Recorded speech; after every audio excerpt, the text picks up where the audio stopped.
Assalamualaikum warahmatullahi wabarakatuh. Salam dan bahagia Bapak Ibu. Perkenalkan, nama saya Muhammad Makmur. Saya adalah calon guru penggerak Angkatan 11 dari SDN 30 Sumpambita. Pada video kali ini saya akan melaksanakan diseminasi atau penyebaran pemahaman tentang budaya positif di sekolah tempat saya mengajar. Selamat menyaksikan. Baik, Bismillahirrahmanirrahim. Assalamualaikum warahmatullahi wabarakatuh. Waalaikumsalam warahmatullahi wabarakatuh. Alhamdulillah wa syukurillah wassalatu wassalamu ala rasulillah. Segala puji bagi Allah, salam dan taslim atas junjungan kita Nabi besar Muhammad SAW. Bapak sekalian, pertama-tama mengawali kebersamaan kita pada hari ini, saya ingin mengucapkan terima kasih kepada kita semua karena telah berkenan untuk menghadiri kegiatan kita pada hari ini. Dan saya berharap semoga Allah SWT menggantikan setiap kebaikan Bapak Ibu sekalian dengan pahala kebaikan yang berlimpah. Bapak Ibu sekalian, pada hari ini saya berdiri di tengah-tengah kita semua untuk melakukan sebuah presentasi, yaitu penyebaran pemahaman dan penerapan pengalaman budaya positif. Jadi apa yang saya lakukan ini merupakan satu rangkaian dari pendidikan guru penggerak. Jadi kami diminta untuk menyampaikan kepada satuan pendidikan tentang apa yang kami pelajari terkait dengan budaya positif. Nah, Bapak Ibu sekalian, untuk mengawali kebersamaan kita ini, saya tidak langsung masuk ke dalam materi dulu. Saya ingin mengajak kepada kita semua untuk menyaksikan slide yang ada di depan. Jadi di sini ada sebuah gambar yang saya tampilkan. Saya mengajak kepada kita semua untuk menatap dan melihat gambar ini dalam kurun waktu setengah menit atau 30 detik. Silahkan Bapak Ibu sekalian memperhatikan detail gambar yang ada di depan. Sudah? Oke. Nah, salah satu cara untuk mencari fokus dari siswa kita itu adalah kadang-kadang dengan memperlihatkan gambar. Karena banyak dari siswa kita itu belajar dengan sistem visual, dia senang dengan gambar. Tapi jangan sampai sekedar gambar. Kita lihat apa pada slide berikutnya. Nah, berdasarkan dari apa yang Bapak Ibu sekalian tadi tatap dan lihat, coba deh kita jawab pertanyaan yang ada di depan sini. Tujuan dari gambar tadi kita tatap untuk melihat jadi foto. Jadi silahkan, kira-kira apa warna tas anak yang berdiri paling depan? Kira-kira apa? Oke, kita lihat. kita lihat ya. Sebentar kita lihat jawabannya benar atau salah. Nomor 2, apa saja yang dibawa oleh anak yang paling belakang? Oke, kalau apa saja itu artinya lebih dari satu. Kira-kira apa? Tas dan donat. Kita lihat sebentar ya. Ya, ketiga, kita baca dengan saksama dulu yang ketiga nih. Ada berapa huruf O atau yang menyerupai O pada gambar? Jadi ini salah satu cara untuk untuk mengajak siswa berpikir kritis terkait dengan apa yang mereka saksikan. Kira-kira ada yang sudah hitung? Sebentar kita pastikan jawabannya. Oh, ada 8 tadi, ada 8. Ada berapa jumlah awan yang melayang? Tadi juga ada awan yang melayang ya. Kita lihat dulu, saksikan pertanyaan yang pertama. Jawabannya apa? Ya, betul sekali bahwa anak yang paling depan tasnya warna hijau. Yang kedua, apa saja yang dibawa oleh anak paling belakang? Ada tas, ada juga donat di tangannya. Yang ketiga, ada berapa huruf O atau yang menyerupai O pada gambar? Oke, kita lihat banyak sekali sebenarnya, karena ada mata dari setiap anak mirip juga. Yang kedua, ada ban mobil yang mirip juga dengan O. Belum lagi ada tulisan di kata school dan ada di atas, ayo lihat gambar. Kalau ayo ada berapa? Oke, 18 gambar. Jadi ini salah satu cara kita untuk menarik fokus dari siswa kita ya. Yang terakhir tadi, ada berapa awan yang melayang? Ada 3 ya. Oke, jadi Ini salah satu cara bisa disebut sebagai ice breaking juga. Bukan hanya sekedar kita memberikan gambar kepada anak-anak, tetapi memberikan pemaknaan dari gambar yang ada. Bapak Ibu sekalian, selanjutnya saya ingin mengajak kepada kita untuk sekali lagi melihat ke atas, bahwa hari ini insya Allah untuk selama kurang lebih 1 jam, saya akan coba untuk membahas terkait dengan konsep inti budaya positif. Jadi kalau Bapak sekalian lihat sini, ada beberapa materi yang akan kita bahas. Yang pertama terkait dengan perubahan paradigma belajar. Yang kedua, disiplin positif dan nilai-nilai kebajikan. Yang ketiga, teori motivasi, hukuman dan penghargaan. Yang keempat, kebutuhan dasar manusia. Yang selanjutnya, posisi kontrol guru, keyakinan kelas, dan segitiga restitusi. Bapak sekalian, saya jujur ingin sampaikan dulu bahwa salah satu materi yang paling menarik selama kurang lebih 2 bulan saya belajar pendidikan guru penggerak adalah materi tentang budaya positif. Saya sebagai guru bercermin dan berkaca bahwa ternyata selama saya menjadi seorang guru, ada banyak bagian-bagian yang salah atau kurang dan perlu diperbaiki dari diri saya. Dan ini kemudian saya sampaikan kepada kita semua. Semoga dengan apa yang saya sampaikan nantinya ada hal juga yang mengetuk hati kita semua untuk bisa menyajikan pembelajaran yang jauh lebih baik kepada siswa kita. Karena semua materi yang ada di sini itu saling terkait satu dengan yang lain.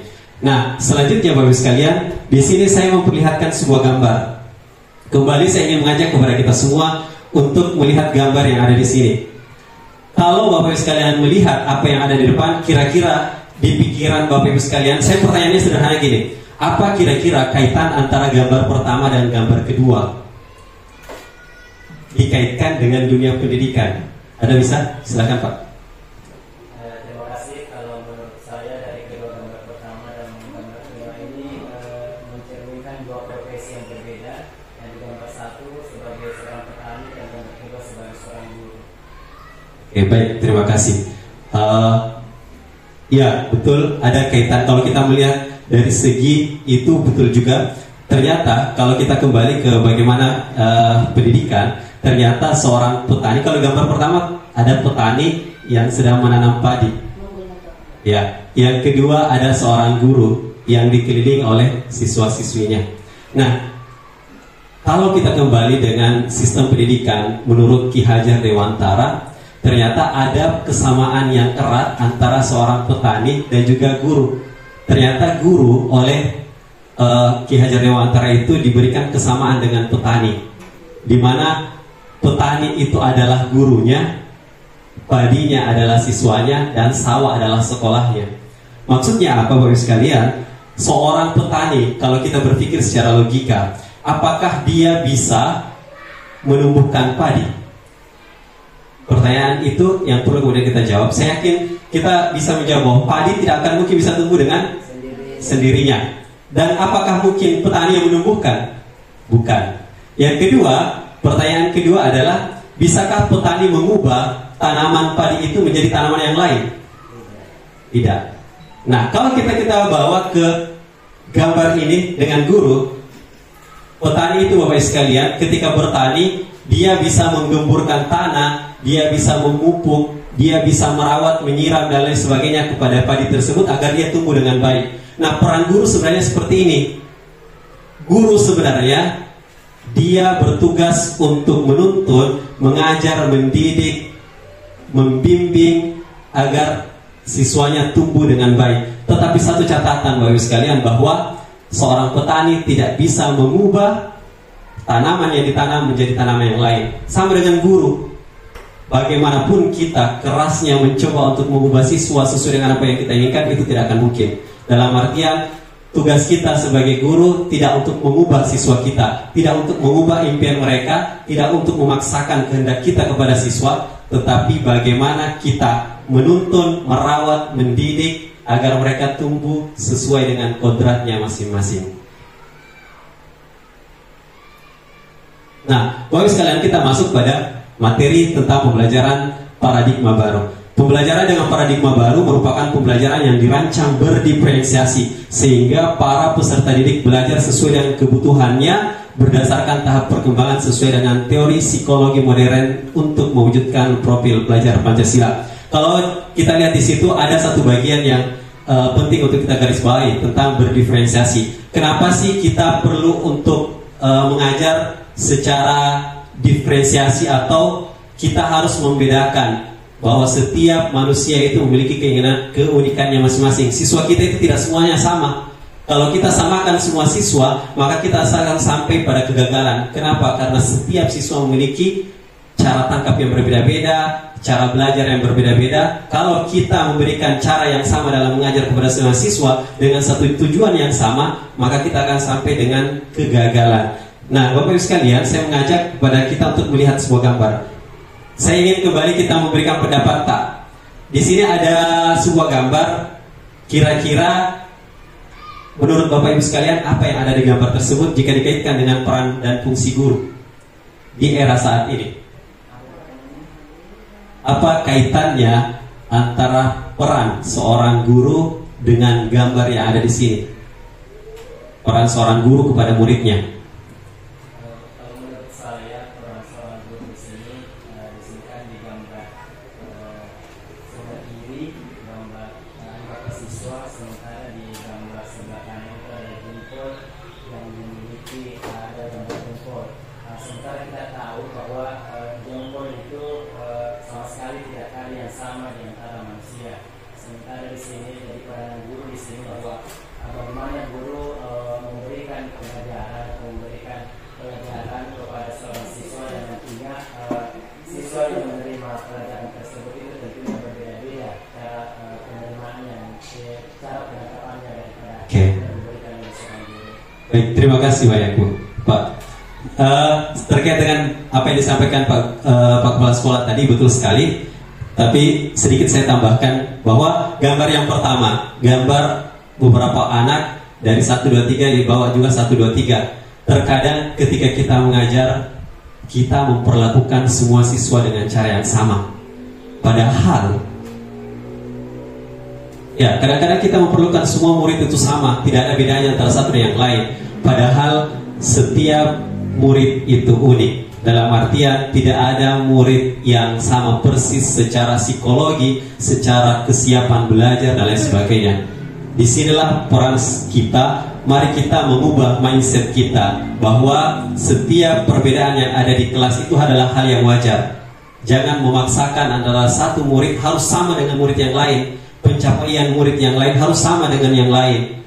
Kadang-kadang ada murid yang hebat dalam satu bidang, yang lain tidak. Jadi kita melihat itu, melihat setiap hal baik yang ada pada murid kita. Nah, ada satu teori yang disebut dengan teori kontrol. Jadi itu ada miskonsepsi bahwa kadang-kadang guru itu mengatakan bahwa dia bebas untuk mengontrol murid. Padahal siapa yang bisa mengontrol seseorang? Tidak ada yang bisa mengontrol orang siapapun kecuali dia sendiri. Kalau dia ingin diatur, maka ia pasti akan mengajukan diri. Tapi kalau tidak, pasti ada penolakan dalam hatinya. Contoh sederhananya seperti ini Bapak Ibu sekalian. Kalau kita disuruh melakukan sesuatu, tetapi dalam hati kita menolak untuk melakukannya, apa perasaan kita? Apakah kita senang melakukannya atau tidak? Tentu saja tidak, dan merasa tertekan, kan? Begitu juga. Artinya ini tugas kita kepada guru. Kita harus memahami dulu siswa kita. Jangan sampai kita memaksakan apa yang kita inginkan kepada siswa kita, sementara kita tidak tahu bagaimana hati dan perasaan siswa kita. Jangan sampai kita memaksakan sementara siswa kita terpaksa melakukannya. Apa yang terjadi? Gagal. Kegagalan. Yang kedua, kadang-kadang kita berpikir sebagai guru bahwa semua penguatan positif itu efektif dan bermanfaat. Tapi kemudian kita harus tahu bahwa tidak semua hal harus disikapi dengan memberikan penguatan positif. Terkadang ada contoh, ada hal-hal yang perlu kemudian kita tunjukkan kepada siswa kita. Yang ketiga, kritik dan membuat rasa bersalah mampu menguatkan karakter. Kira-kira kalau ada sesuatu yang salah, kita kritisi, kita buat dia merasa bersalah, apakah itu bisa mengubah karakternya? Ada. Kadang-kadang mungkin ada yang menangkapnya dengan baik, tapi kadang pula tidak. Tapi apakah efektif atau tidak? Nah, itu. Selanjutnya, apakah orang dewasa berhak untuk memaksa? Kadang-kadang kan kita merasa bahwa kita ini punya power, kekuasaan. Kita bebas untuk mengarahkan orang lain, bebas untuk memaksa orang lain. Padahal ingat, kalau kita memaksa orang lain tidak ada hal yang berjalan dengan baik. Kalau kita lihat di sini Bapak Ibu sekalian, stimulus kita, bisakah kita mengontrol orang lain? Pertama, kita mencoba mengubah orang lain agar berpandangan sama dengan kita. Mungkin bisa kita lakukan, tetapi tidak pernah efektif. Maka yang harusnya kemudian kita lakukan adalah kita berusaha untuk memahami pandangan orang lain. Artinya orang lain mungkin memiliki pandangan yang berbeda dengan kita, karena itu kita berhak untuk menghargainya. Yang kedua, perilaku buruk dilihat sebagai suatu kesalahan. Kita selalu melihat bahwa setiap perilaku siswa kita itu adalah kesalahan. Kalau mereka bandel dan sebagainya, padahal kenyataannya sebenarnya semua perilaku itu memiliki tujuan. Hanya saja kadang-kadang kita sebagai guru tidak memahami apa sebenarnya tujuan daripada anak melakukan hal tersebut. Sebentar di kebutuhan dasar manusia kita akan berkaca bahwa ternyata selama ini ada beberapa hal yang terlewat dalam diri kita. Yang selanjutnya, orang lain bisa mengontrol saya. Yang benar adalah hanya Anda yang bisa mengontrol diri Anda. Tidak ada pekerjaan yang baik yang bisa tuntas jika Anda melakukannya dengan keterpaksaan. Makanya kita boleh dikontrol, tetapi ketika itu sejalan dengan apa yang kita yakini dalam hati kita. Saya lanjut saja, Bu.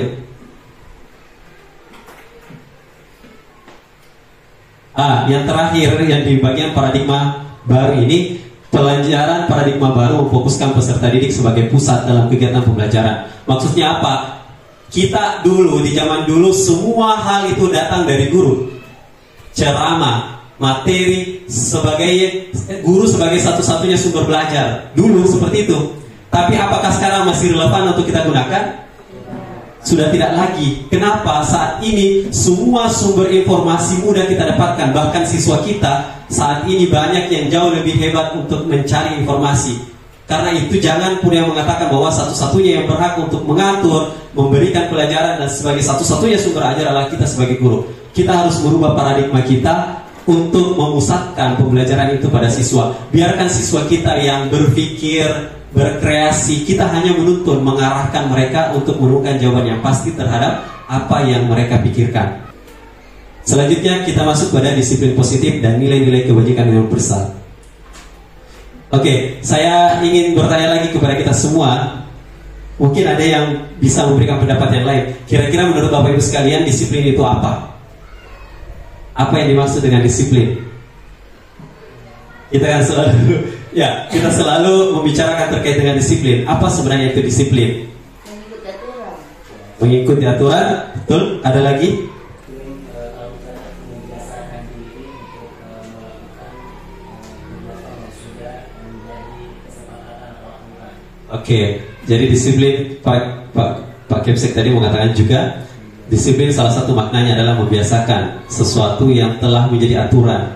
Dan apakah kedisiplinan itu terbentuk dari kesadaran atau keterpaksaan? Oke, jadi kalau sesuatu yang dilakukan tidak dengan kesadaran diri, apakah itu masih disebut kedisiplinan atau tidak? Bisa atau tidak?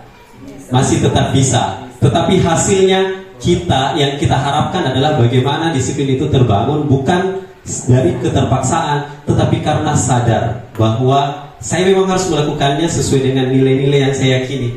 Di sini dalam budaya kita, makna kata disiplin itu telah berubah menjadi sesuatu yang dilakukan orang lain untuk mendapatkan kepatuhan. Kecenderungan umum adalah menghubungkan kata disiplin dengan ketidaknyamanan, bukan dengan apa yang kita hargai atau pencapaian suatu tujuan yang mulia. Kalau kita lihat, kadang-kadang memang disiplin kalau di budaya kita itu seperti sesuatu hal yang dipaksakan. Tapi kadang-kadang memang pembiasaan yang selalu kita ulang-ulang kadang-kadang juga menjadi disiplin yang hadir dalam hati kita.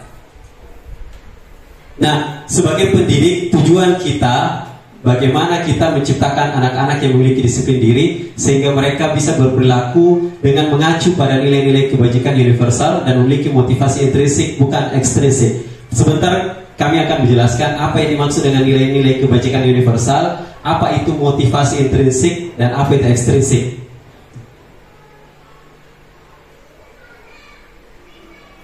Nah, tujuan daripada positif di sekolah kita adalah bagaimana cara menerapkan disiplin untuk menumbuhkan kesadaran serta memberdayakan anak untuk melakukan sesuatu tanpa sogokan, tanpa ancaman, tanpa hukuman.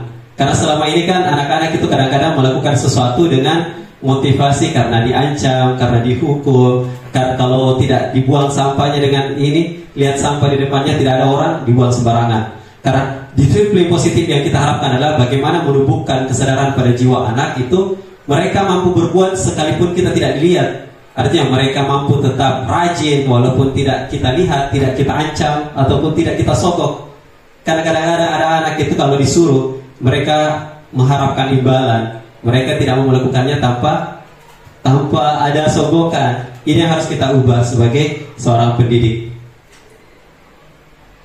Nah, terkait tadi dengan nilai-nilai kebajikan universal. Jadi, nilai-nilai kebajikan adalah sifat manusia, sifat-sifat positif manusia yang merupakan tujuan mulia yang ingin dicapai setiap individu.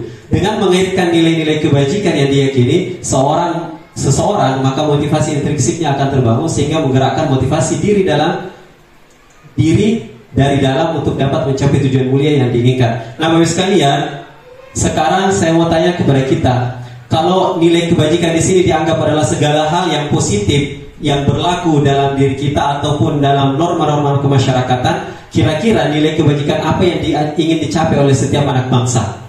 Saat ini kalau dikaitkan dengan kurikulum merdeka, kira-kira nilai-nilai kebajikan apa yang ingin dicapai oleh setiap dari anak-anak kita? Itu kira-kira nilai kebajikan apa yang ingin dicapai? Saya perlihatkan begini. Jadi nilai kebajikan universal yang ingin dicapai itu kalau di kurikulum merdeka adalah profil pelajar Pancasila. Elemennya beriman. Tadi seperti yang disampaikan sama Pak Kepsek sudah masuk, beriman, bertakwa, berakhlak mulia, mandiri, bernalar kritis, berkebinekaan global, bergotong royong, kreatif. Jadi kalau kita ingin membentuk disiplin positif, arahkan juga ke ini, nilai-nilai ini. Jadi setiap hal yang mereka lakukan sebisa mungkin ada hal yang berkenaan tentang bagaimana mereka membangun keimanan dan ketakwaan kepada Yang Maha Esa, mandiri dan lain sebagainya. Ini penting bagi saya pribadi dan mungkin bagi kita semua. Apa sih yang dimaksud dengan teori motivasi, hukuman, penghargaan dan restitusi? Apakah hukuman, penghargaan itu bisa membuat seorang anak menjadi disiplin? Ini kadang-kadang pasti kita berpikir, apakah selama ini dengan hukuman bisa membuat siswa saya menjadi lebih disiplin? Ataukah dengan penghargaan yang saya berikan mampu membuat siswa saya menjadi disiplin? Atau yang lain? Kita coba lihat dan saksikan. Di sini saya ngajak kepada kita semua hanya menjawab setuju atau tidak setuju. Saya bacakan Pak Dik. Saya bacakan. Hukuman di sekolah dapat mendisiplinkan anak. Setuju atau tidak? Setuju. Oke, sebentar kita lihat apakah sesuai dengan materi. Yang kedua, pemberian hukuman dengan hal positif seperti membaca atau membersihkan halaman sekolah dapat meningkatkan disiplin anak. Setuju atau tidak setuju? Jadi pertanyaannya ini cuma dua. Kita hanya memilih setuju atau tidak setuju. Yang ketiga, memberi penghargaan dapat meningkatkan motivasi belajar anak. Setuju atau tidak? Tidak setuju. Ada yang setuju, wajar. Ada yang setuju, tidak setuju, itu wajar. Yang keempat, membuat anak merasa bersalah, memberi dampak lebih ringan dibanding menghukum. Setuju atau tidak? Tidak. Oke. Coba kita analisa Bapak Ibu sekalian. Hukuman, penghargaan dan membuat orang menjadi bersalah. Apakah bisa merubah anak-anak menjadi disiplin? Jawabannya bisa. Tapi pertanyaannya, apakah berlangsung lama atau tidak? Tidak. Nah, itu yang jadi pertanyaan. Jadi tujuan disiplin positif sekali lagi, bagaimana seorang anak itu mampu membangun kedisiplinan dalam dirinya, bukan dengan keterpaksaan, bukan dengan sogokan, ancaman dan sebagainya, tapi itu hadir dari hatinya. Hukuman memang mendisiplinkan anak, tetapi berapa lama? Kedua, hukuman dengan hal positif seperti membaca. Jadi kalau kita berhenti konsisten memberikan hukuman seperti ini, apa yang terjadi? Apakah masih tetap disiplin? Bisa jadi tetap, bisa jadi tidak lagi. Memberi penghargaan, apa yang terjadi? Ketergantungan. Kalau tidak diberikan penghargaan, apa yang terjadi? Berubah. Tidak lagi. Sama dengan ini, membuat orang merasa bersalah. Bersalah, tapi lama-kelamaan kalau kembali di hatinya, Tidak bisa. Nah ini yang kemudian kita tahu bahwa ternyata motivasi seseorang melakukan sesuatu itu ada 3 Bapak Ibu sekalian. Pertama, untuk menghindari ketidaknyamanan atau hukuman. Biasanya ada orang bertanya, apa yang akan terjadi apabila saya tidak melakukannya? Itu kan kadang-kadang begitu, Ki. Kalau tidak pergi ke ini, kira dihukum ke ini sama guruku. Itu motivasi yang pertama. Kadang-kadang kita mendapati anak seperti ini. Kita pun kadang-kadang seperti itu. Sebagai seorang pegawai, sebagai seorang orang tua, kadang-kadang memikirkan ini. Saya melakukan ini karena takut dihukum, takut kemudian dapatkan ketidaknyamanan. Apakah ini sesuatu hal yang baik? Kita lihat dulu. Ada yang kedua, untuk mendapatkan imbalan. Jadi motivasi itu bisa muncul karena mendapatkan imbalan. Apa yang saya dapatkan apabila saya melakukannya?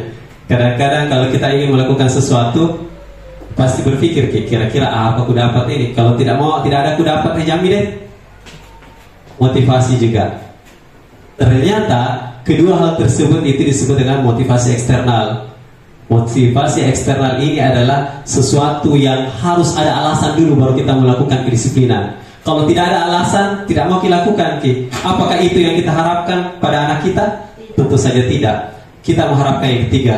Bagaimana motivasi itu lahir dari bagaimana seseorang menghargai diri sendirinya.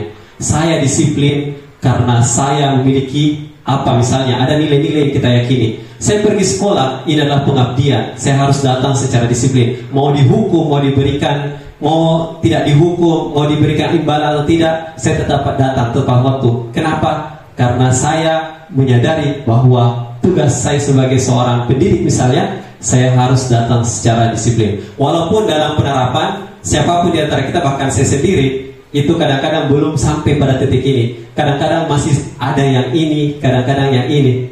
Tapi pada dasarnya kita ingin menghidupkan motivasi internal, intrinsik dalam diri kita, bahwa ada nilai-nilai yang saya yakini untuk menumbuhkan motivasi diri saya. Itulah tujuan disiplin positif.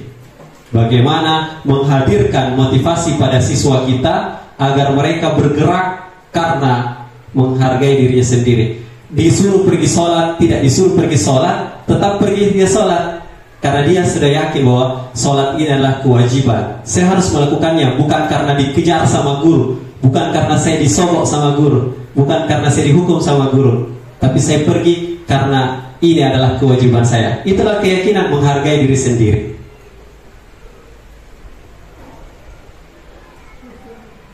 Saya ingin memperlihatkan yang ini, dihukum oleh penghargaan. Kadang-kadang kalau kita memberikan penghargaan kepada orang lain, penghargaan itu jangka pendek dan jangka panjang. Kadang-kadang ada jangka pendek, kadang-kadang ada jangka panjang, tergantung bagaimana kita menangkap penghargaan tersebut. Yang kedua, penghargaan sama dengan menghukum. Maksudnya apa?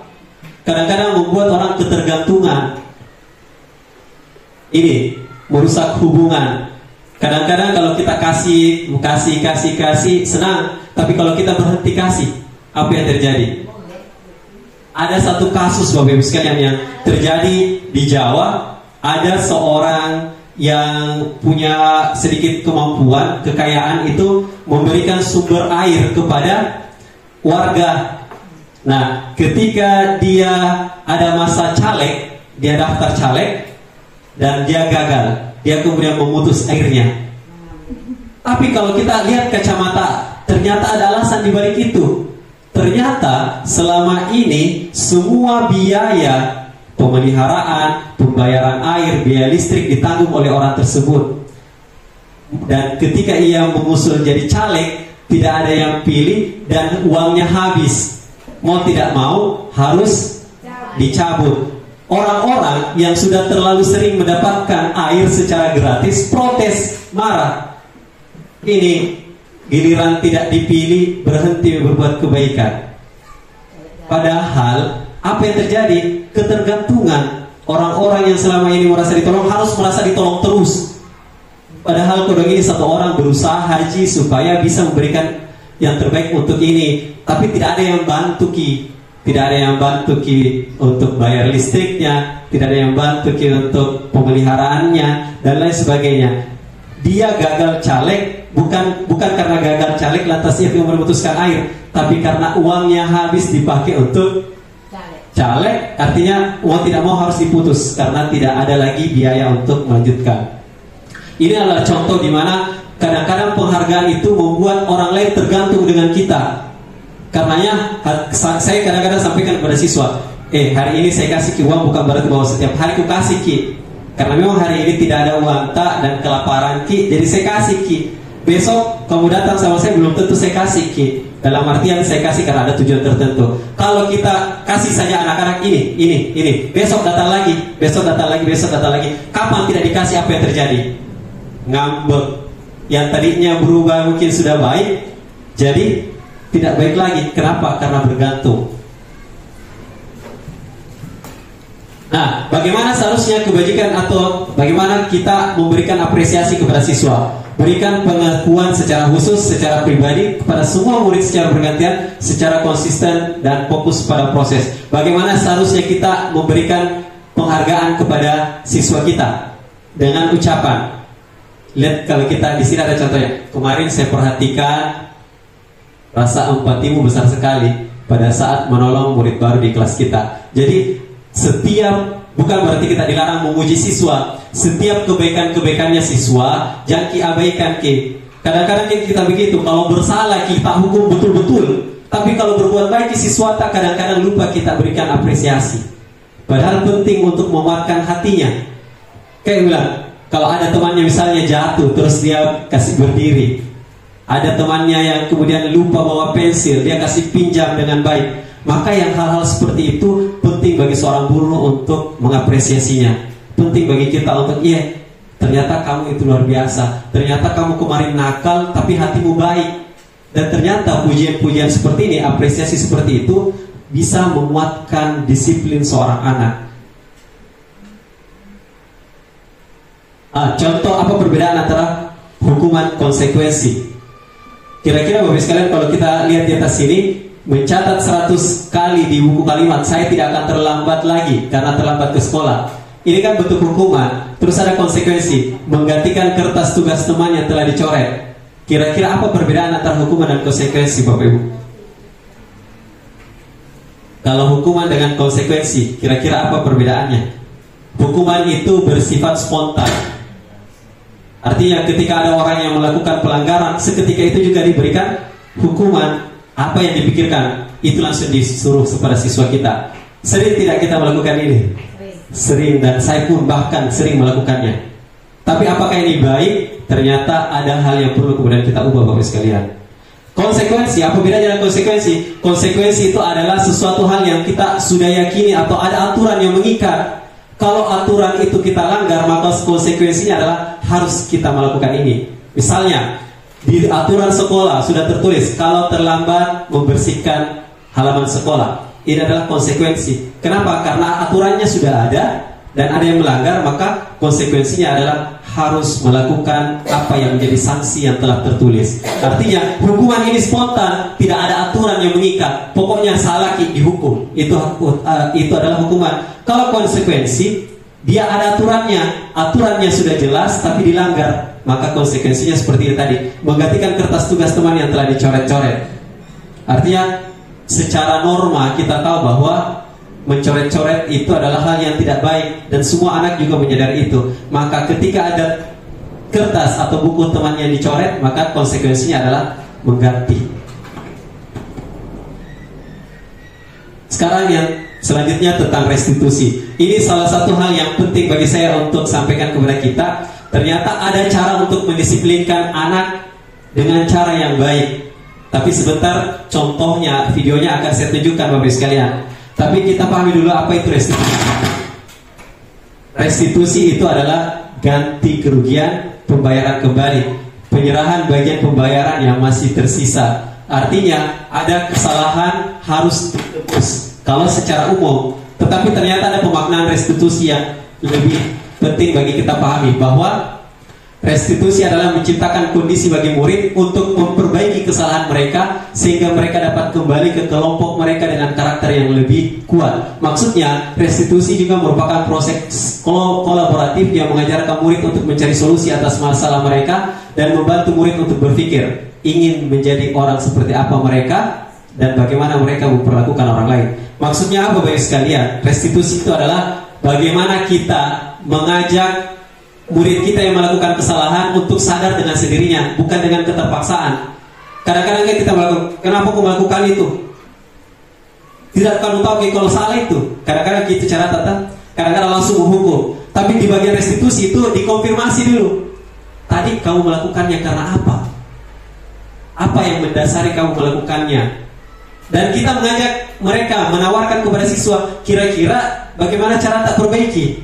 Adakah cara tak perbaiki secara mandiri? Artinya di sini restitusi adalah menyelesaikan masalah tanpa dihakimi. Mereka berusaha untuk sadar. Bagaimana cara menerapkannya? Sebentar ada video akan saya sampaikan, Bapak Ibu sekalian.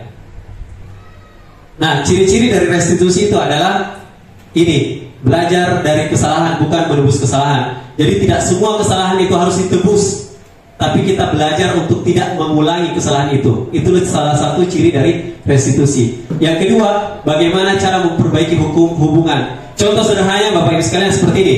Seringkali anak kita saling ejek. Satu diejek, ngejek kembali. Saya tanya kepada siswa, kira-kira kalau kamu balas ejekannya temanmu, berhenti tidak itu masalah? Mereka menjawab sendiri, tidak berhenti Pak.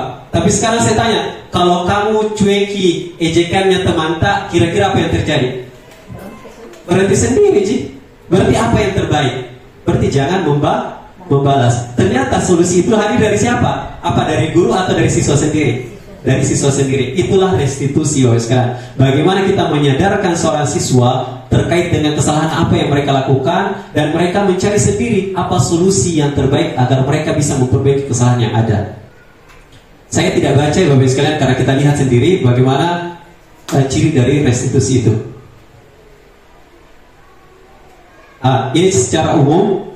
Nah, hukuman, identitas akan menghasilkan identitas gagal. Sesuatu yang menyakitkan harus terjadi, itu namanya hukuman. Jadi kalau ada pelanggaran yang dilakukan siswa tak, terus tiba-tiba kita memberikan hukuman dan menyakitkan, itu ciri-ciri hukuman. Kalau konsekuensi, sesuatu harus terjadi, artinya ada perbaikan. Netral ki, kadang-kadang bisa membuat disiplin, kadang-kadang tidak. Restitusi merupakan pilihan, artinya kita berikan mereka pilihan untuk menyelesaikan sendiri masalah yang mereka hadapi. Selanjutnya, hukuman tidak nyaman untuk murid, baik untuk jangka pendek atau jangka panjang. Kira-kira kalau kita hukum murid tak, apa yang terjadi? Apakah memberikan dampak yang baik? Sebenarnya siswa kita akan merasakan bahwa ini adalah sesuatu hal yang salah yang saya lakukan. Tetapi apakah menyadarkan mereka dengan hukuman? Ternyata hukuman itu bisa menyadarkan mereka, tapi jangkanya temporary atau sangat singkat. Besoknya pasti dia akan melakukan hal yang sama. Dan ternyata ada yang melatar belakangi setiap apa yang dilakukan oleh siswa kita. Hukuman kadang-kadang korban mendapatkan keadilan, kalau konsekuensi kadang-kadang korban diabaikan dan korban mendapatkan ganti. Saya tidak membahas ini terlalu jauh, kita cukup membacanya. Ya pasti gini, kalau hukuman itu biasanya harus ada kata-kata seperti peraturannya adalah kamu harus begini. Kalau di konsekuensi ditanya Ki, apa peraturannya, bisa tidak kita lakukan? Dan kita ada sanjungan dan terima kasih. Kalau di sini, apa yang kamu yakini, apa yang bisa kamu lakukan untuk memperbaiki masalah ini? Jadi dia siswa kita arahkan untuk menyadari sendiri apa kesalahannya. Ini yang sangat penting bagi saya sendiri dan mungkin bagi kita. Ternyata, Bapak sekalian, manusia itu memiliki kebutuhan dasarnya masing-masing. Kalau kita ditanya, apakah kebutuhan dasar kita, mungkin kadang-kadang kita ada yang bertanya, kebutuhan dasar saya seperti minum, makan, dan lain sebagainya. Ternyata ada yang lain yang penting, lebih penting untuk kemudian kita sadari. Di sini ada beberapa hal. Bahwa kebutuhan dasar manusia yang pertama itu adalah kasih sayang dan rasa ingin diterima. Kalau kita lihat siswa tak nakal di kelas, Kira-kira menurut Bapak Ibu sekalian, nakalnya itu tanpa alasan atau dengan alasan? Ada alasan. Yang kedua, apakah semua kebutuhan dasarnya itu terpenuhi atau tidak? Kadang-kadang dia melakukannya karena kesenangan, ada karena merasa dirinya berkuasa, ada karena ingin kebebasan, dan yang terakhir adalah survive atau bertahan hidup. Nah, Bapak Ibu sekalian, saya mengharapkan kita untuk melihat sesuatu. Ada gambar di sini, Bapak Ibu sekalian. Ini kalau kita lihat gambarnya, gambar apa? Gunung es. Kalau kita ingat film Titanic, kenapa kapalnya kandas? Karena dia menabrak gunung es. Padahal kalau kita lihat gunung es itu agak kecil di bagian atas. Kenapa kuat sekali? Justru kapal yang hancur. Ternyata gunung es, Bapak Ibu sekalian, di permukaan itu nampaknya memang agak kecil, tapi apa yang berada di bawah permukaan laut itu ternyata jauh lebih besar. Nah, kadang-kadang anak-anak kita di sekolah, siswa kita itu kadang-kadang kita berpikir muridku ini bandel, nakal, kurang ajar. Itu yang terlihat. Tapi boleh jadi apa yang membuat mereka nakal? Boleh jadi karena kesepian, boleh jadi karena trauma, boleh jadi karena kurangnya role. Role maksudnya apa, Bapak sekalian? Di rumah dia tidak punya role model. Mana contoh bapaknya juga tukang minum. Mana contoh bapaknya pemain judi. Mana contoh mamanya malas bangun. Tidak ada role model. Nah, ketika dia datang ke sekolah, boleh jadi karena tidak ada contoh yang mereka lihat, mereka melampiaskan kepada teman-temannya. Kadang-kadang butuh perhatian tapi tidak dapat perhatian di rumah. Kadang-kadang mereka tersakiti. Kadang-kadang ada yang kebingungan dengan apa yang mereka hadapi. Dan itu yang tidak terlihat oleh kita. Apa yang terlihat? Bandel, harus dihukum. Nakal, harus dihukum. Padahal kita harus sebagai guru menyadari bahwa boleh jadi seorang anak itu menjadi nakal itu karena ada banyak hal yang tidak terpenuhi. Dan ruang kelas boleh jadi menjadi satu-satunya tempat yang mereka anggap aman untuk menunjukkan keresahan mereka. Ada yang nakal sekali, kenapa ini anak kurang ajar sekali, bandel apa dan lain sebagainya. Padahal kalau kita telusuri lebih dalam, ada kebutuhannya itu yang tidak terpenuhi. Boleh jadi di rumah dia terus diabaikan, boleh jadi di rumah kurang kasih sayang, dia lampiaskan di sekolah. Dan kita juga lampiaskan ke anak kalau ada yang melakukan kesalahan. Maka dear guru, di sini ada tulisan yang sangat menarik saya dapatkan kemarin. Tetaplah berbuat baik. Kita tidak selalu tahu kondisi apa yang dialami oleh seorang murid. Jadi biar nakal siswa tahu sekalian, usahakan sedikit demi sedikit kita tindaki dengan cara yang baik. Ada Buya Yahya, ini tulisan yang sangat menarik. Jadi Buya Yahya itu pernah mengatakan seperti ini. Ketika kita mengajar, terkadang kita merasa jenuh, merasa lelah, kadang-kadang kita dongkol menghadapi anak kita yang sangat-sangat luar biasa nakalnya. Tapi apa kata Buya Yahya? Ketika kita melihat siswa kita nakal, siswa kita itu kurang ajar, membuat kita lelah dan penat dalam mengajar, gambarkan dalam hati kita, boleh jadi suatu saat satu di antara tangan-tangan anak kita yang nakal itu yang boleh jadi kelak akan menarik tangan kita ke dalam surga. Jadi boleh jadi siswa yang kita sabari, yang kita hadapi dengan tenang tanpa kita hukum dan lain sebagainya, boleh jadi kelak dia sadar dan menjadi sebab itu kelak kita akan dibawa ke dalam surga oleh tangan-tangan mungilnya. Jadi walaupun kemudian kita lelah, marah, jenuh dan lain sebagainya, gambarkan dalam hati kita bahwa kelak anak-anak kita ini boleh jadi jalan penyelamat bagi kita. Selanjutnya Bapak sekalian, posisi kontrol guru. Nah ini saya mengajak kepada kita untuk berkaca posisi kontrol guru. Ternyata posisi kontrol guru itu ada 5. Yang pertama ada penghukum. Yang kedua ada pembuat merasa bersalah. Yang ketiga ada teman. Ada yang keempat pemantau. Dan yang terakhir sebagai manajer. Apa perbedaannya? Kita lihat dulu Bapak sekalian. Nah, penghukum. Saya kadang-kadang saya sebagai penghukum, kadang-kadang juga sebagai pembuat merasa bersalah, kadang-kadang juga sebagai teman, kadang-kadang juga sebagai pemantau, kadang-kadang sebagai manajer. Apa bedanya Bapak sekalian? Di sini, kalau penghukum itu kadang-kadang menghardik, menunjuk-nunjuk, menyakiti, menyindir. Kadang saya sebagai guru saya sering melakukan ini. Tidak sengaja, kadang-kadang tidak mau jadi, tapi karena kadang-kadang terpaksa karena keadaan. Contohnya kalau kata-katanya itu guru kalau menghukum, kalau kamu tidak melakukannya, awas ya, rasakan. Ini kadang-kadang seperti itu ya.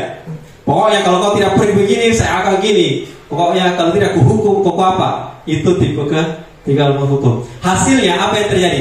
Anak-anak menjadi memberontak, menyalahkan orang lain, dan suka berbohong. Kenapa suka berbohong? Untuk tidak dihukum. Kalau saya pokok berbohong Ade, yang penting tidak dihukum Kak.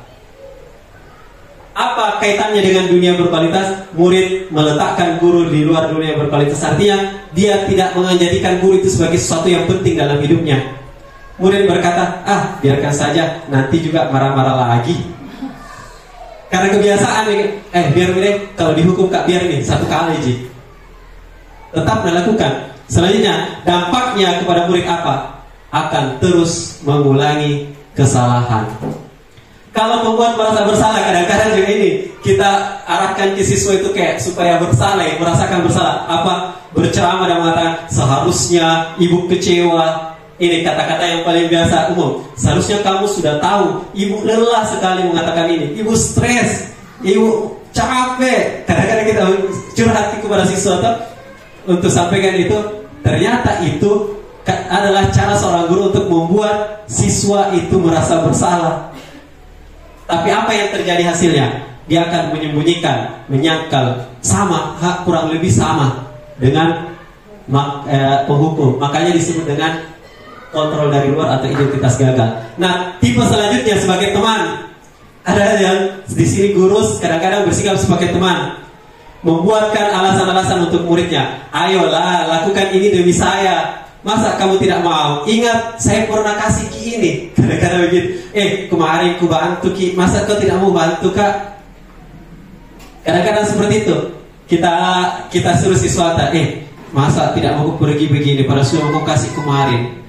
Itu adalah teman. Kadang-kadang juga kita siswa tak berbuat kesalahan, tapi senyum-senyum Ki menegur. Biasa seperti itu. Kadang-kadang ada siswa tak salah, tapi senyum-senyum dia Ki menegur. Apa yang ditangkap oleh anak-anak? Dia tidak menganggap bahwa itu adalah teguran, tapi dia merasa, guruku kayak ini temanku, saya bisa melakukan hal yang sama kepada teman-teman yang lain. Apa yang terjadi? Ketergantungan. Pokoknya dia mau, kadang-kadang kalau sebagai teman Ki mau disiplinin anak-anak, tetapi hanya pada guru yang berbuat itu kepadanya. Misalnya ada satu orang baik sekali sama itu siswa. Dengar sekali itu siswa, tapi kapan guru itu tidak datang ke sekolah, guru yang lain yang mengarahkan Ki mau atau tidak? Kadang mau, kadang tidak, karena tergantung sama itu orang. Yang selanjutnya pemantau. Ini artinya pemantau adalah kadang-kadang ingin mendisiplinkan seorang anak, tapi berdasarkan aturan. Ada aturan. Jadi kalau kau tidak lakukan ini, kau tahu apa aturannya? Itu contoh adalah pemantau. Jadi menyesuaikan diri bila diawasi. Kalau tidak diawasi, dia melanggar lagi aturan. Nah, Bapak sekalian, ada yang terbaik, yaitu menjadi manajer. Saya akan tunjukkan satu video, Bapak sekalian. Mudah-mudahan ini bisa menjadi contoh bagi kita.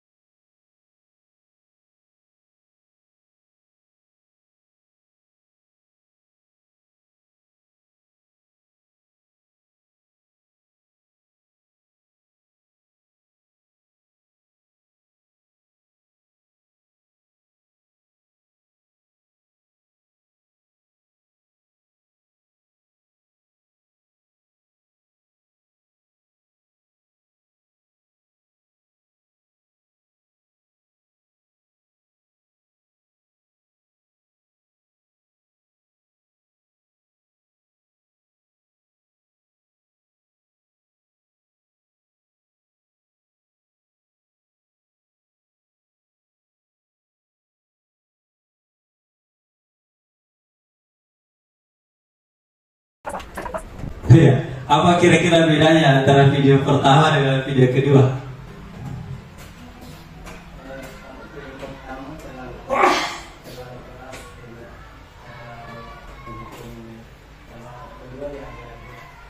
Yang sangat berbeda kalau kita perhatikan adalah cara ngomongnya. Kalau yang pertama pokoknya tidak ada alasan. Kau yang akan melanggar tidak mau dengar alasan, langsung dihukum. Itulah tipe guru yang penghukum. Yang kedua, tipe membuat terasa bersalah. Pokoknya narahkan itu siswa bagaimana dia tertekan jiwanya dan merasa bersalah.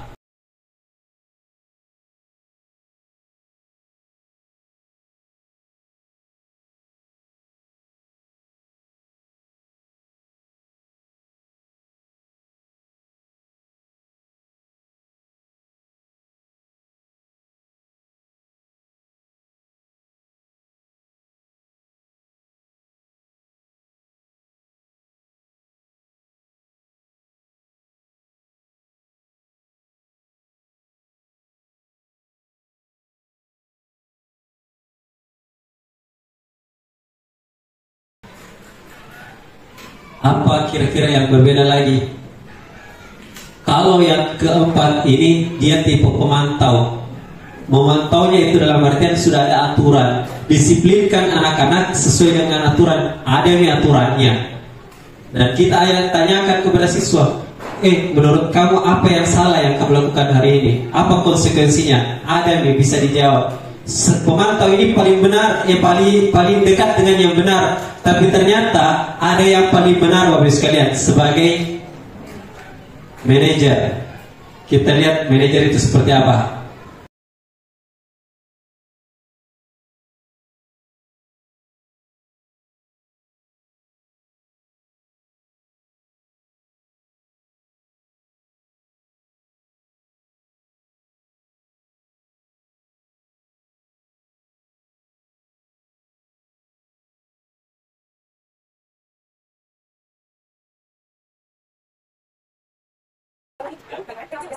Berapa berbedanya di antara semua yang ada tadi?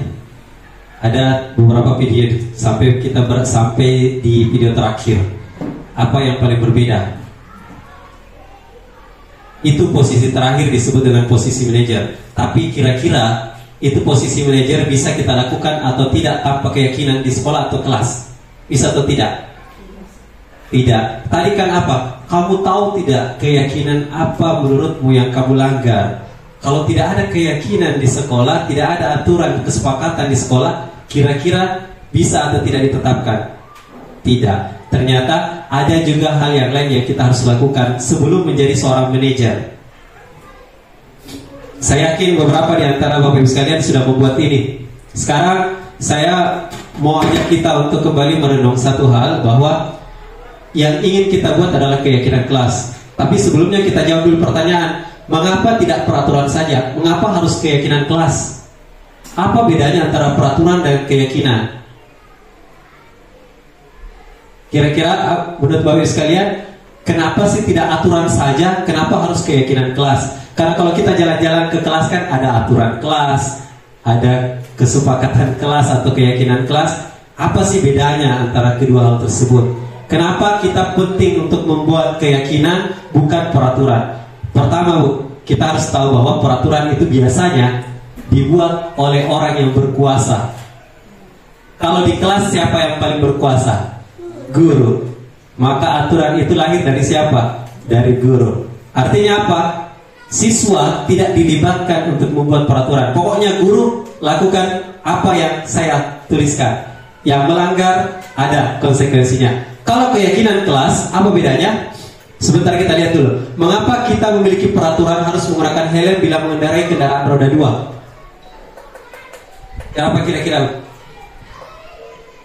Ada aturannya, tetapi apa yang lebih bagus daripada sekedar aturan? Keyakinan dalam diri kita bahwa aturan itu kalau pakai helm aturan dari polisi. Tapi apa keyakinan dalam diri kita?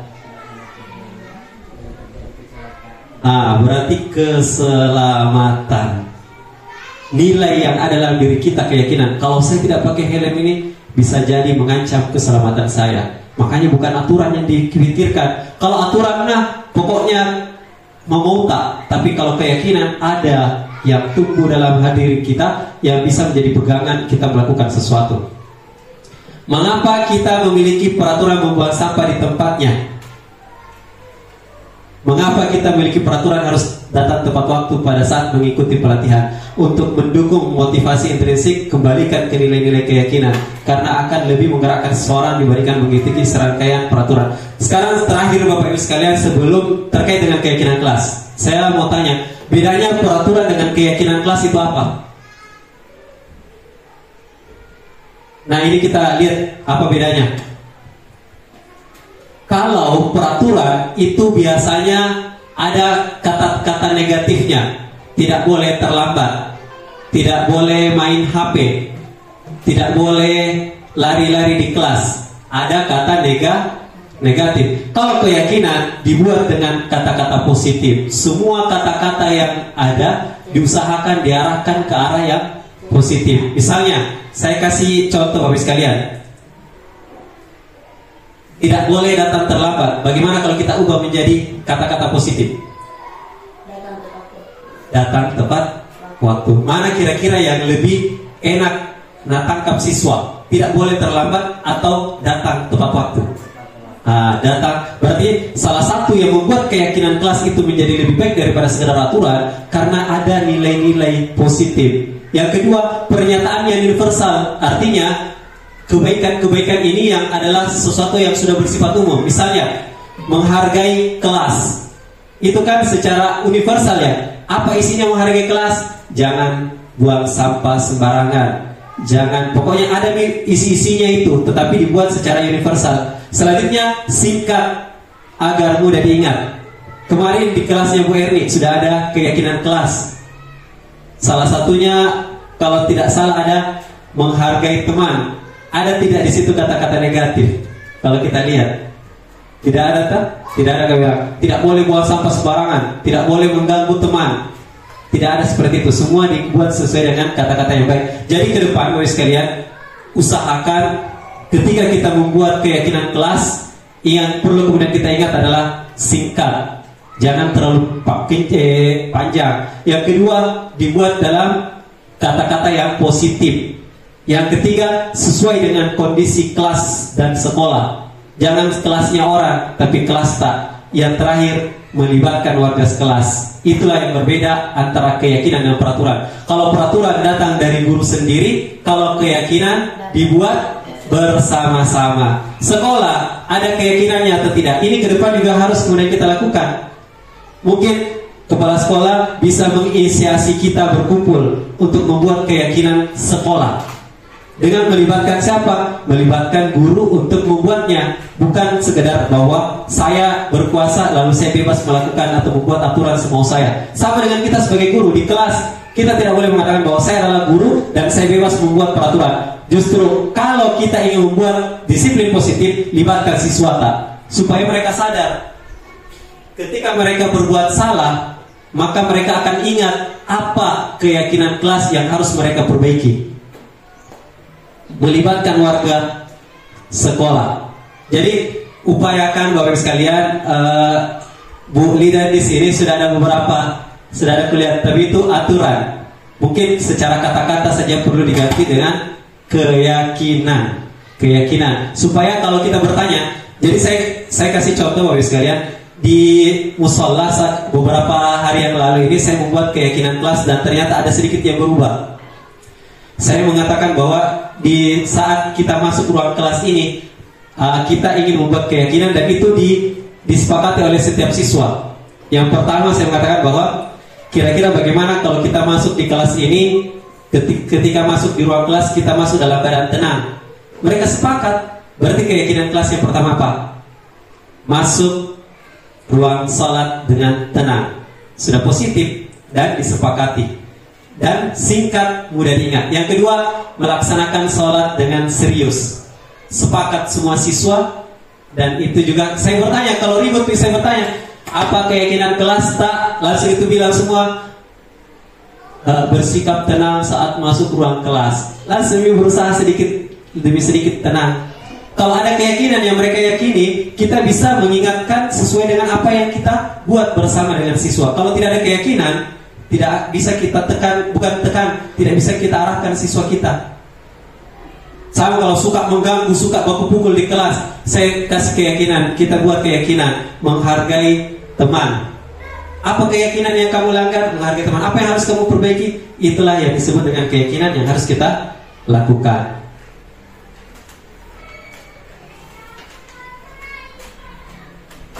Oke, ini adalah materi terakhir Bapak Ibu sekalian, segitiga restitusi.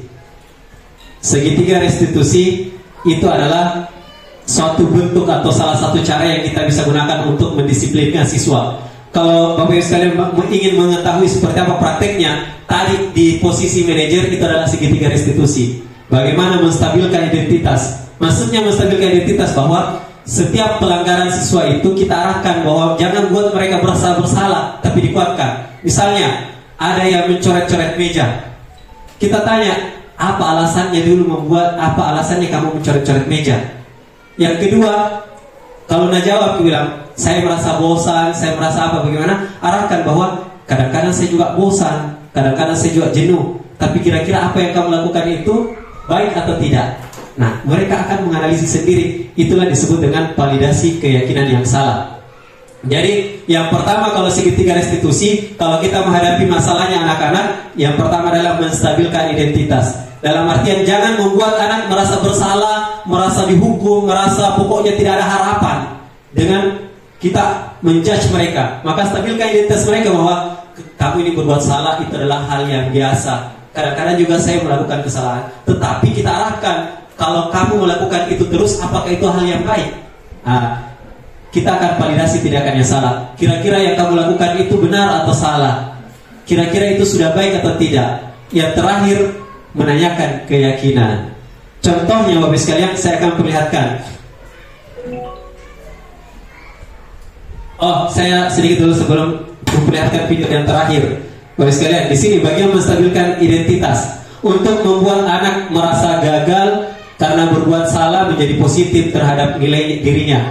Contohnya itu kadang-kadang guru-guru mengatakan seperti ini, berbuat salah itu hal yang manusiawi, tidak ada manusia yang sempurna. Bapak Ibu juga pernah melakukan salah, kita pasti menyelesaikan permasalahan ini. Artinya kita tidak, ketika anak bersalah tidak langsung dihukum dengan kata-kata yang negatif, kata-kata yang merendahkan, tetapi menguatkan. Karena kadang-kadang kalau anak-anak itu merasa dikuatkan, mereka akan merasa bahwa guruku berpihak sama saya.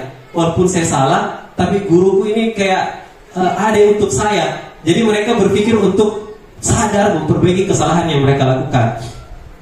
Selanjutnya memvalidasi tindakan atau kebutuhan. Ditanya, Ki, sebenarnya kamu melakukan salah ini karena apa? Apa masalahmu sebenarnya? Apa yang kamu rasakan? Sebenarnya kamu di rumah ini bagaimana? Apa yang terjadi? Dan yang terakhir adalah menanyakan keyakinan. Tapi segitiga restitusi ini Bapak Ibu sekalian tidak bisa dilaksanakan kalau tidak buat dulu keyakinan. Makanya keyakinan kelas tadi ditaruh sebelum segitiga. Kenapa? Supaya kita bisa menerapkan segitiga restitusi itu harus ada dulu keyakinan di kelas atau di sekolah. Kita tidak bisa menyalahkan siswa kalau ditanya apa aturannya, apa keyakinan kelas yang kulanggar. Tidak ada aja. Tapi kalau ada keyakinan kelas, pasti akan berpikir, iya ada apa yang kulanggar di, bisa tidak ini kita perbaiki? Bisa, insya Allah. Kata-katanya seperti ini, apa yang kita percaya, nilai-nilai apa yang kita sepakati. Saya kasih lagi video Bapak Ibu sekalian. Ada video yang saya buat bersama siswa kemarin. Salah satu contoh, saya tahu bahwa mungkin Bapak Ibu sekalian berpikir, itu kan di video bisa diatur. Betul, saya terima jika ada yang seperti itu mengatakan seperti itu. Tapi saya harus katakan juga bahwa ini adalah berproses. Disiplin positif ini tidak akan pernah bisa kita buat, tidak pernah bisa kita wujudkan kalau kita tidak bersama-sama melakukannya. Ini salah satu contoh Bapak Ibu sekalian. Semoga jelas sih. Saya buat video bersama dengan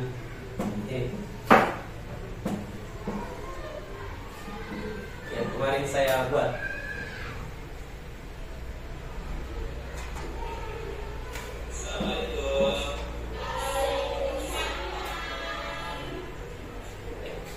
Boleh Pak Guru bicara berdua dulu.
Sekalian, itu sedikit gambaran bagaimana kita menerapkan segitiga restitusi. Jadi anak-anak itu tidak dibuat semakin bersalah dengan kesalahan dia. Kita hadir menanyakan dulu apa alasannya kenapa dia melakukan itu. Dan kita tidak langsung menjudge bahwa oh yang melakukan ini kau tidak merusak apa dan sebagainya. Tetapi kita berusaha hadir menjadi teman, menjadi manajernya, dalam artian dia merasakan kehadiran kita dan dia siap untuk menyelesaikan masalahnya sendiri. Ada kasus kedua, ini saya buat kemarin, walaupun ada sedikit kesalahan, tapi contoh.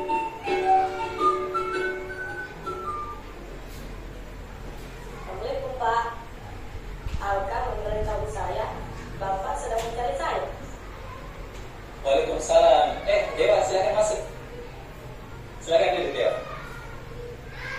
Dewa, tadi memang Pak Guru meminta kepada Alka untuk mencari ada sesuatu yang Pak Guru ingin bicarakan dengan kamu. Sesuatu tentang apa, Pak? Saya perhatikan sudah 2 hari ini kamu tidak ikut sholat duha berjamaah bersama dengan teman-temanmu. Kalau boleh tahu apa alasan kamu, Dewa? Maaf Pak, sudah 2 hari ini saya terlambat bangun. Kenapa bisa telat bangun? Saya begadang Pak, main game online. Satu musiknya saya jadi lupa waktu dan terlambat pergi ke sekolah. Dewa, main game itu boleh-boleh saja Pak, tidak ada yang melarang. Anak sekarang juga kan semua suka main game dan Pak Guru juga kadang-kadang suka main game. Jadi menurut kamu, kalau main game sampai begadang terlalu malam, itu perilaku yang baik atau tidak? Iya Pak, saya tahu main game sampai begadang itu bisa merusak kesehatan. Belum lagi saya terlambat bangun. Nah, itu kamu tahu. Tapi menurut kamu, apa yang kamu lakukan itu sudah sesuai dengan keyakinan kelas kita atau tidak? Iya Pak, Menurut kamu, apa yang harus kamu lakukan untuk memperbaiki kesalahan kamu? saya tidak akan bermain game online sampai begadang Pak. Selanjutnya saya akan pasang alarm agar saya bisa bangun cepat. Alhamdulillah. Lalu kapan kamu bisa melakukannya? Mulai malam ini saya akan melakukannya Pak. Wah, bagus sekali Dewa. Bapak bangga sama kamu kalau kamu bisa melakukan hal yang seperti ini. Terima kasih Pak sudah menasihati saya.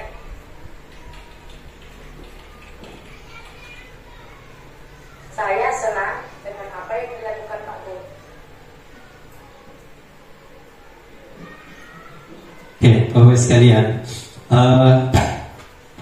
itulah tadi video terakhir tentang bagaimana kita menerapkan segitiga restitusi. Banyak yang bertanya, apakah segitiga restitusi ini adalah satu-satunya cara untuk mendisiplinkan anak? Ternyata tidak, itu hanya salah satu cara. Jadi banyak cara yang lain yang bisa kita lakukan. Yang kedua, ada beberapa tindakan-tindakan salah yang dilakukan murid kita itu tidak selamanya bisa kita lakukan dengan segitiga restitusi, seperti perusakan, seperti pemukulan. Itu kadang-kadang kan perlu dengan tindakan yang berbeda. Tetapi kalau anak-anak kita melanggar, melakukan suatu hal yang masih secara perasaan kita, secara pikiran kita itu masih bisa kemudian ditangani dengan baik, maka sebisa mungkin kita upayakan dengan cara segitiga restitusi. Tapi sebelum kemudian kita menerapkan segitiga restitusi, penting bagi kita untuk membuat keyakinan. Agar apa? Agar anak punya pegangan. Agar anak-anak ketika ditanya, mereka tahu mereka salahnya di mana dan bagaimana cara untuk menyelesaikan masalah, atau bagaimana mereka sadar dengan kesalahan yang mereka lakukan. Itu yang sempat saya sampaikan kepada kita semua. Terima kasih atas kehadiran Bapak sekalian. Mungkin kita akan berusaha di lain waktu untuk bisa lebih baik lagi menerapkan hal apa yang kemudian kita saksikan tadi.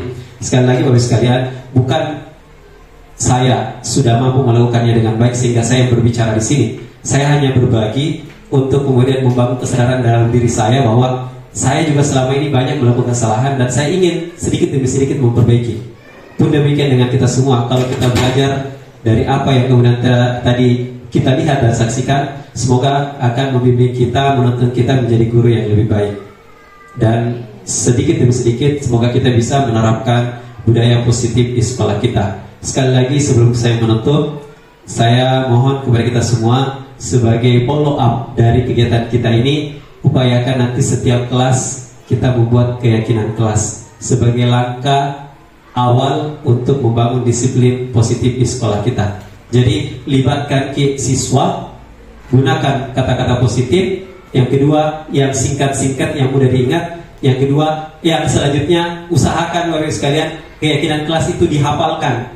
Artinya sebelum belajar, coba sebutkan kepada siswa, kita arahkan kepada siswa, ayo hafalkan dulu keyakinan kelas kita, supaya mereka ketika ingin melakukan kesalahan, mereka itu berpikir, ternyata ada nilai yang harus saya pegang, ada nilai yang harus saya yakini agar tidak melakukan kesalahan.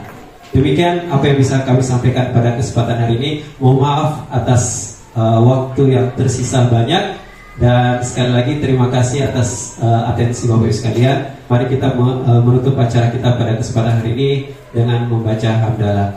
Alhamdulillahirabbil alamin. Sekian, wassalamualaikum warahmatullahi wabarakatuh.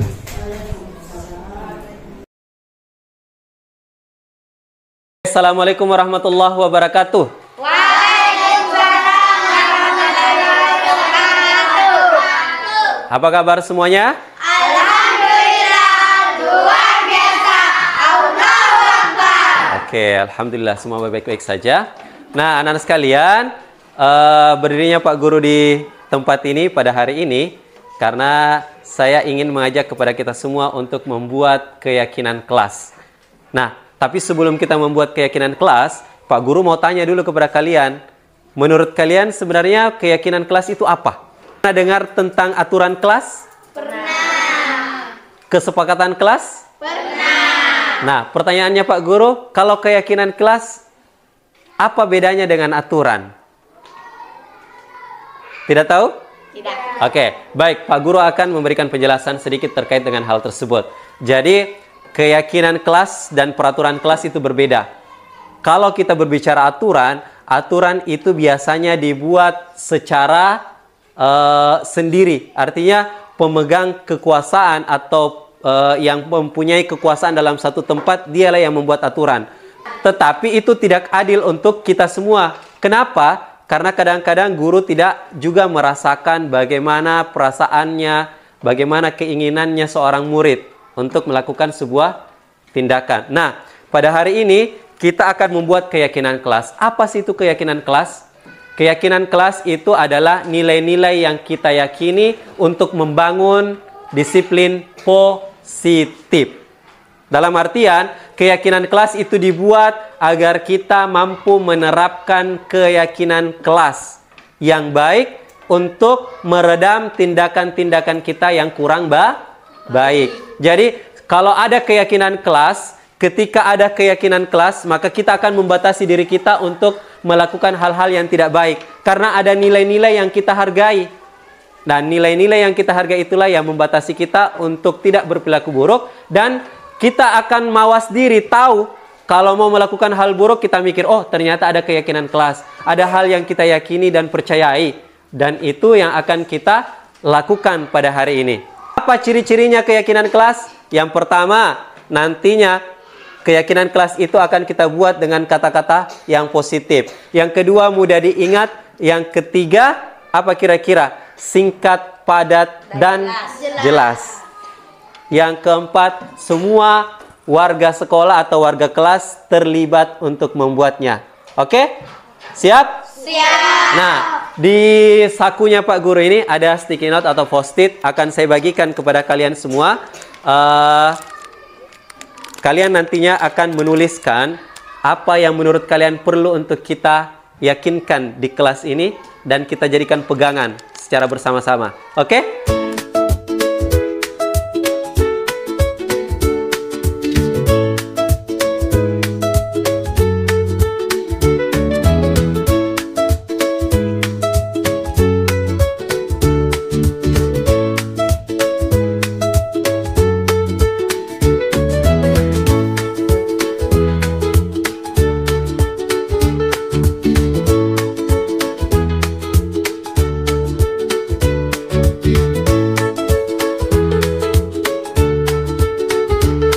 Nah, anak-anak sekalian, tadi kita sudah menyepakati secara bersama-sama terkait dengan keyakinan kelas apa yang akan kita terapkan di kelas ini.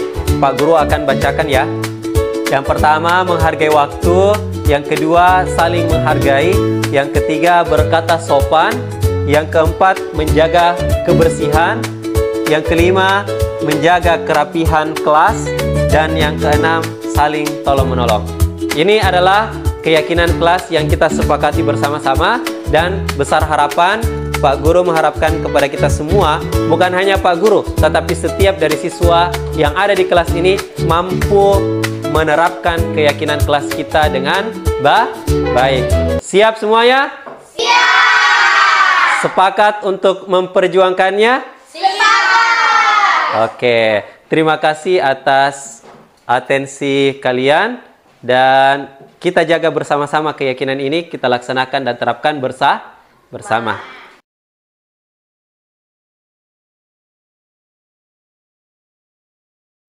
Saya Vina, kelas 6 dari SDN 30 Sumpambita. Saya Alika, kelas 6 dari SDN 30 Sumpambita. Nama saya Marsha, kelas 6 dari SD 30 Sumpambita. Nama saya Frizal, kelas 6 dari SDN 30 Sumpambita. Menurut saya itu sangat penting. Menurut saya sungguh penting. Betul-betul penting. Menurut saya keyakinan kelas itu sangat penting. Untuk membangun disiplin positif. Untuk membangun rasa tanggung jawab. Untuk menumbuhkan kesadaran diri. Untuk membangun disiplin diri. Mari membangun budaya positif di sekolah.